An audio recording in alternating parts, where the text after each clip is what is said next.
বাগেরহাট জেলা চিতলমারীতে পালিত হচ্ছে কমপ্লিট শাটডাউন হরতাল।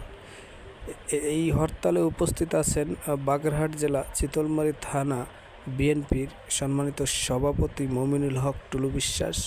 উপস্থিত আছেন বাংলাদেশ জাতীয়তাবাদী দল বিএনপির চিতলমারী উপজেলা সাধারণ সম্পাদক অপু তালুকদার।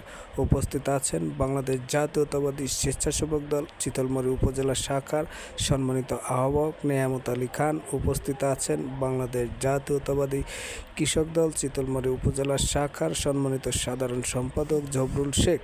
উপস্থিত আছেন বাংলাদেশ জাতীয়তাবাদী ছাত্র দল চিতলমারী উপজেলা শাখার সাবেক আহ্বায়ক লিমন বিশ্বাস ইউনুস। উপস্থিত আছেন রেজাউল শেখ।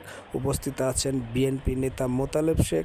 উপস্থিত আছেন বিএনপি নেতা লিটন শেখ। বাংলাদেশ জাতীয়তাবাদী শ্রমিক দল চিতলমারী উপজেলা শাখার 1 নং জয়েন্ট সেক্রেটারি। উপস্থিত আছেন অন্য অনেক সিনিয়র নেতৃবৃন্দ। সবাই শান্তিপূর্ণভাবে হরতাল পালিত করছে এবং জনগণও তাতে সাড়া দিয়ে দোকানপাট বন্ধ রেখে জনগণ সবার সাথে কাঁধ মিলিয়ে হরতাল পালিত করছে সুশৃঙ্খলভাবে।